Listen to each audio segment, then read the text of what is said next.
হর হর মহাদেব। তো গাইজ আজকে আমি চলে এসেছি আমাদের দেবভূমি মহাকাল ধাম। তোমরা অনেকেই জানো যে এই বছরই লাস্ট মহাকাল ধাম যাওয়ার পারমিশন দিচ্ছে। এর পরের বছর থেকে কিন্তু আর মহাকাল ধাম যাওয়ার পারমিশন থাকবে না। তো তোমরা যারা যারা যেতে চাও এই বছরই যাওয়ার চেষ্টা করো। এর পরের বছর থেকে কিন্তু আর চেষ্টা করলেও তোমরা পারবে না। এত সুন্দর একটা প্রকৃতির মাঝে যে আমাদের দেবাদিদেব মহাদেবের বসবাস ছিল, সেই জায়গাটা যদি তোমরা দেখতে চাও আর যারা যারা পুজো দিতে চাও তারা এই বছরই যাও। এর পরের বছর থেকে আর চেষ্টা করলেও পারবে না। পুরনো দিনের লোকেরা বলে যারা একমাত্র মহাদেবের পরম ভক্ত তারাই শুধু এই মন্দিরে প্রবেশ করতে পারে। সবাইয়ের পক্ষে কিন্তু সম্ভব নয় এই মন্দিরে প্রবেশ করা, কারণ আমি তোমাদেরকে দেখাচ্ছি মন্দিরে যাওয়ার রাস্তাটা কতটা কঠিন আর কত কিছু তোমাদের পার করে যেতে হবে। সত্যি আমরা খুব লাকি যে আমাদের বাড়ির আশেপাশে এত সুন্দর জায়গা আছে। এখানে জলটা কিন্তু খুব ফ্রেশ ছিল, তো আমার এখানেই স্নান করার ইচ্ছে ছিল, কিন্তু এখানে স্নান করলে হবে না, সামনে আরও অনেকটা পথ আমাদের চলতে হবে। পথ চলার সময় কিন্তু তোমরা এখানে অনেক বড় বড় পাথর দেখতে পাবে, যার উপরে এখানে লোকাল লোকেরা সিঁড়ি বানিয়ে দিয়েছে। তাই অনেক ধন্যবাদ সিঁড়িগুলো বানিয়ে দেওয়ার জন্য, আমাদের ধামে যাওয়ার রাস্তাটা সহজ করে দেওয়ার জন্য। उधर और एक दिख रहा है, इधर ये खत्म नहीं हो रहा और एक दिख रहा है।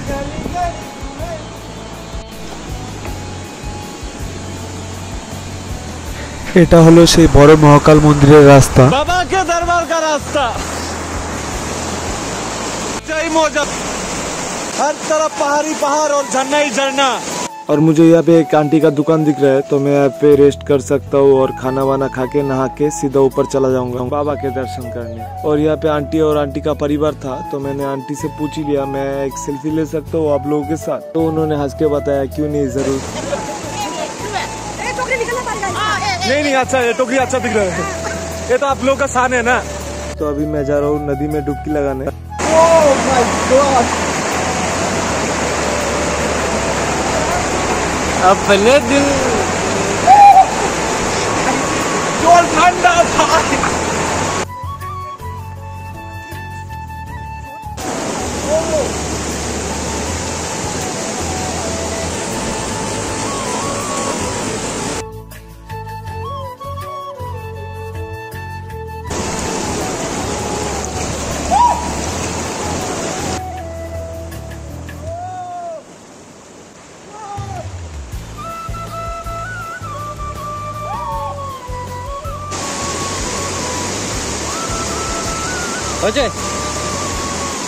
तो फाइनली गाइस नदी में नहा लिया मैंने, तो अब हम लोग सीधा जाएंगे ऊपर। এখন থেকে শুরু হচ্ছে আমাদের যাত্রা। আমরা এখন মহাকাল ধামের সেই গেটের মুখে, যেখান থেকে মহাকাল ধামের সিঁড়ির রাস্তা শুরু। আর আমরা এখানে একাই নয়, আরও অনেক লোক রয়েছে আমাদের সাথে যারাও মন্দিরে পুজো দিতে যাচ্ছে। এই সময় এই দিনে কিন্তু আমাদের মহাকাল ধামে আসার কোনো প্ল্যান ছিল না। প্ল্যান ছিল মহাশিবরাত্রির দিন সকল বন্ধুরা একসাথে এসে পুজো দিব মন্দিরে, কিন্তু হঠাৎই মনে হলো যদি সেই দিনটা কোনো কারণবশত না আসতে পারি, এবারই যেহেতু লাস্ট মহাকাল ধাম যাওয়া হচ্ছে, তাই দুই বন্ধু আজকেই চলে এলাম। যদি সময় হয় শিবরাত্রির দিন আবার আসবো। তো এখানে একটা বসার জায়গা পেয়েছি আমরা, তো কিছুক্ষণ বসে একটু রেস্ট করছি।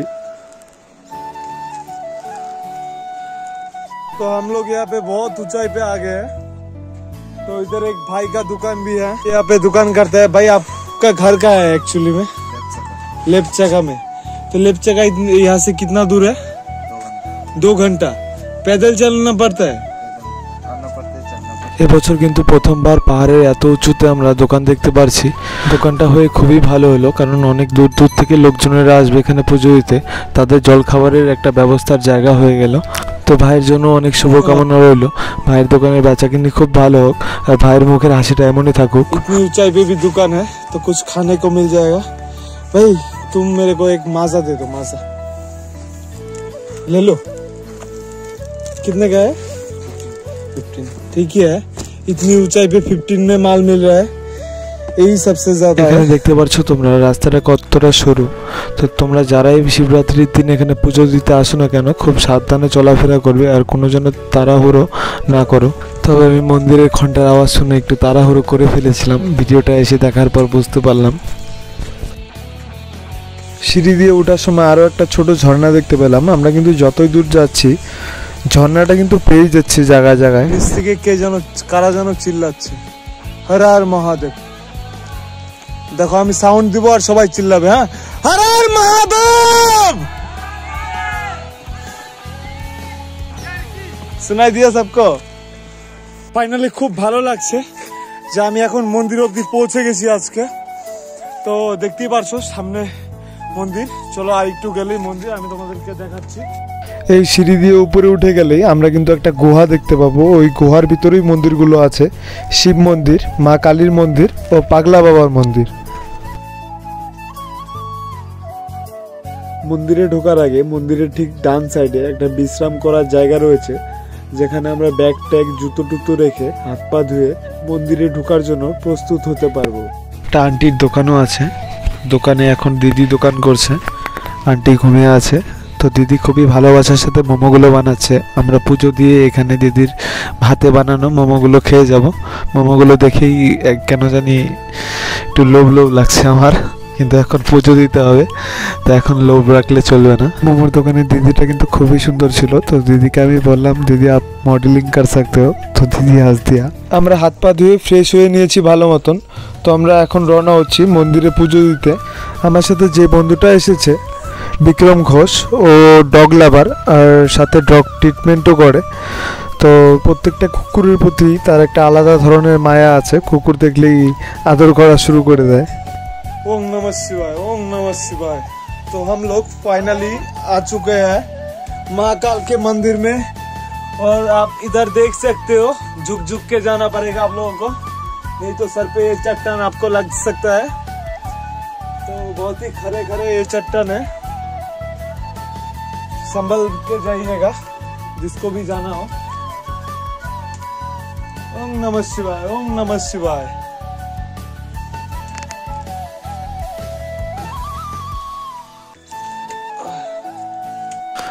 দেখতে পাচ্ছো কতটা সরু এই গুহার রাস্তাগুলো। তো আমাদের এইসবের ভিতর দিক দিয়ে যেতে হবে মন্দিরে প্রবেশ করতে গেলে। हर हर महादेव। मोबाइल पकड़ भाई, मोबाइल पकड़ भाई, और नहीं पकड़ना पड़ेगा।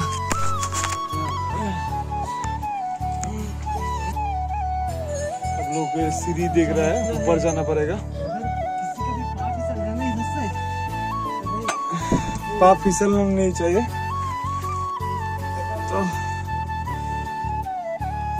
जो है एक दो काट की लकड़ियां भी है यहाँ पे, संभाल के जाइएगा। লক্ষ লক্ষ বছর থেকে কিন্তু এই মন্দিরে মানুষ পুজো দিয়ে আসছে। তো এখানে পায়ের ছাপ রয়ে গেছে মানুষের, হাঁটতে হাঁটতে মানুষের পায়ের যে ছাপটা হয় ওই ছাপটা এখানে বসে গেছে। আমি বিক্রমকে এতক্ষণ থেকে বলে আসছিলাম সাবধানে একটু যাতায়াত কর, ও মাথায় ব্যথা পেয়েছে। তো গুহার ভিতরের রাস্তাগুলো কিন্তু খুবই কঠিন, যেই যাও না কেন একটু সাবধানে চলাচল করার চেষ্টা করবে, কারণ এখানে ট্রিটমেন্টের তেমন কোনো ব্যবস্থা নেই।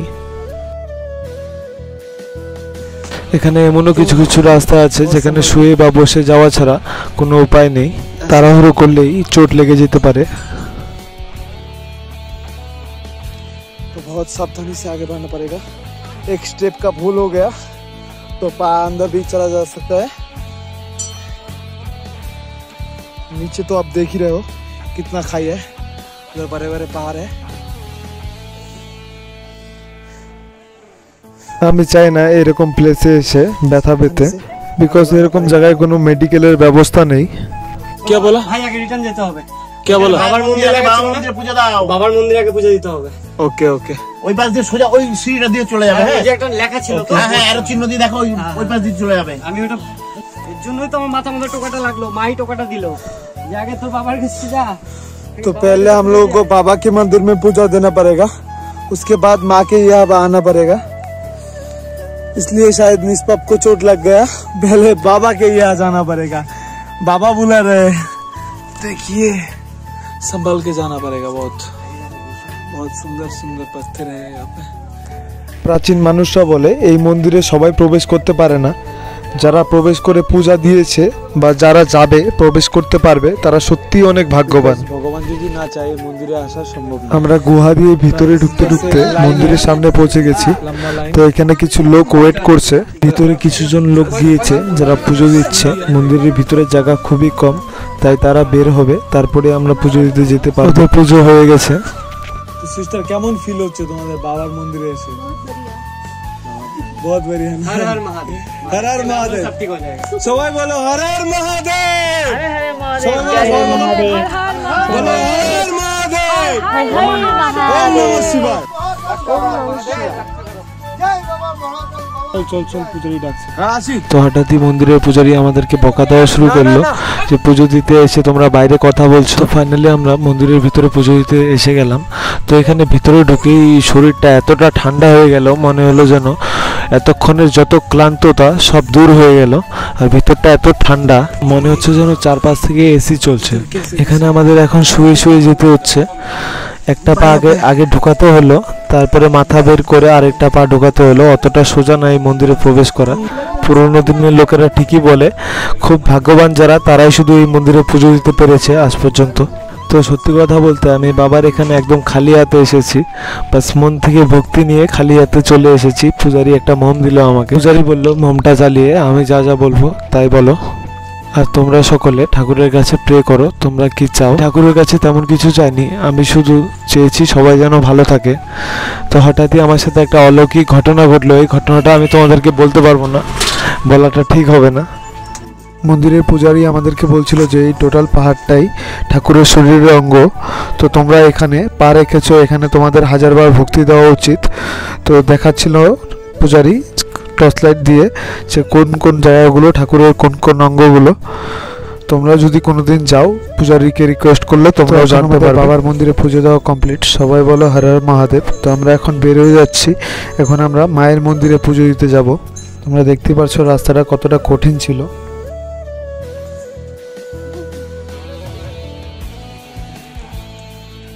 এখানে দেখতে পাচ্ছ তোমরা এক ধরনের স্টোনগুলো দেখে মনে হচ্ছে যেন গাছের শিকড় আর স্টোন একসাথে বহু বছর থেকে এরকম হয়ে গেছে, কিন্তু তা নয়। এগুলো জলের ধারে কেটে এরকম একটা অবস্থা হয়েছে। বহু বছর আগে হয়তো এদিকে ঝর্ণা ছিল বা কিছু ছিল, তার জন্য এরকম একটা অবস্থা হয়েছে এখানে। তাছাড়াও মহাদেবের বাড়ি কিছু আলাদা তো থাকবেই। ইতিমধ্যে আমরা প্রবেশ করে গেলাম মায়ের মন্দিরে। মায়ের মন্দিরে ঢুকতেই পূজারী আমাদেরকে বলল তোমরা নিজের ফোনের ক্যামেরাটা বন্ধ রাখো, এখানে ফোনের ক্যামেরা অ্যালাউ নেই। তো আমি তখনই ফোনের ক্যামেরাটা বন্ধ করে দিলাম। তো আমাদের পুজো দেওয়া কমপ্লিট। তো আমি ভিডিওটা অন করে বের হচ্ছিলাম। যদি তোমাদের সাথে কোনো রকম কোনো বাচ্চা আসে তো তোমরা তাদেরকে কোলে নিয়েই যাবে এদিক দিয়ে, কারণ বাচ্চাদের পা খুব সহজে এদিক দিয়ে ঢুকে যাবে। এখন আমরা যাচ্ছি পাগলা বাবার মন্দিরে। এই ঠাকুরের দর্শন পাওয়া খুবই কঠিন, তো একমাত্র যার মন শুদ্ধ সেই শুধু যেতে পারবে, তাছাড়া কেউ যেতে পারবে না। মন্দিরের পূজারী বলল তোমরাই আজকের দিনে প্রথম যে এই মন্দিরে ঢোকার চেষ্টা করছে, কেউ চায়ও না আর যেতেও পারছে না। মনে হয় না কেন কেন ভয় পাচ্ছিস কেন? এদিকে আয়, তাহলে আমি যাচ্ছি, তুই আয়, আমি যাবো। আয়, ঢুকা সহজ না, আমি জানি সহজ না, ঠিক আছে। বিক্রমকে বললাম আমি আগে যাচ্ছি, তারপর তুই আয়, ওকে একটু সাহস দিলে ও আসতে পারবে। আয় ভাই, আয় ভাই, আয় ভাই। ভিতরে হাঁটবে এখানে 4-5 জন, 4 জনের মতো হাঁটবে। জয় শিব হর হর মহাদেব।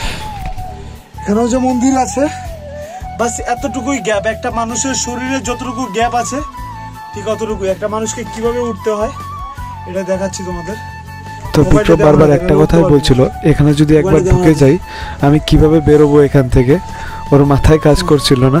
তো আমি বললাম একবার উঠতে পারলে আমরা এখান থেকে বেরো হতে পারবো, ভগবানকে বিশ্বাস রাখ। জয় শিব হর হর মহাদেব।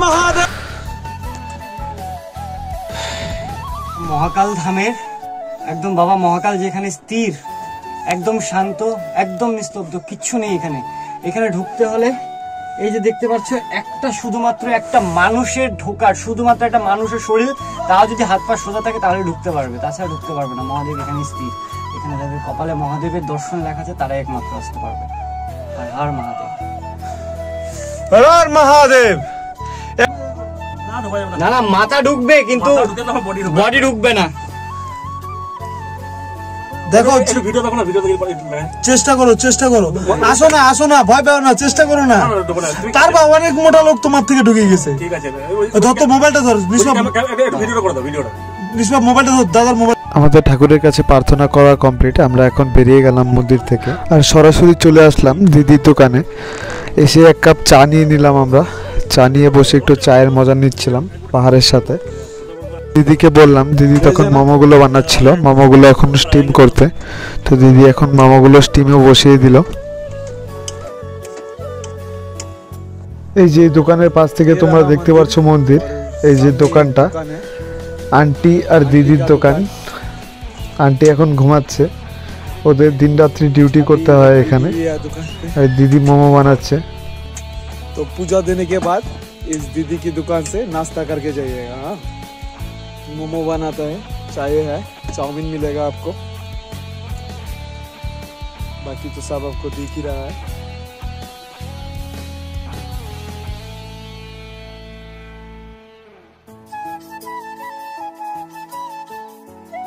এটা আমার কাছে একটা ছোট মোটো স্বপ্নের সমান, কারণ আমার ইচ্ছে ছিল একদিন পাহাড়ে গিয়ে এরকম প্লেসে মোমো খাবো আর চা খাবো। আজকে সত্যি পূরণ হয়ে গেল। তো আমি এখন এই কথাটা খুব মানি, ভগবানকে শ্রদ্ধা করে তুমি যদি এগিয়ে চলো, কখন তোমার সব স্বপ্ন পূরণ হয়ে যাবে তুমি নিজেও ভাবতে পারবে না। বিক্রম খুব ভালো কাজ করছে, কুকুরগুলোকে বিস্কুট খাওয়াচ্ছিল। বহুত কষ্ট হয়ে গেল না, ঠিক আছে, বাবা কা দর্শন হোগা না তো সব ঠিক হয়ে যাবে। তো গাইস, এখন আমরা বাড়ির থেকে রওনা হয়ে যাচ্ছি, আমাদের পুজো দেওয়া কমপ্লিট। তো তোমাদেরকে একটাই কথা বলবো, যারা এখন পর্যন্ত যাওনি মহাকাল ধাম বা পরে কোনো বছর যাওয়ার চিন্তা ভাবনা করছো, তারা ওই চিন্তা ভাবনা ফেলে এবছরই যাওয়ার চেষ্টা করো, কারণ পরের বার থেকে বন্ধ হয়ে যাচ্ছে আজীবনের জন্য মহাকাল ধামের রাস্তা। আর চাইলেও কখনো যেতে পারবে না। এত সুন্দর প্রকৃতির মাঝে যে এত সুন্দর একটা মন্দির, এই মন্দিরটা তোমরা কখনোই অনুভব করতে পারবে না। মহাদেব, জয় শিব, সবাই ভালো থাকবেন।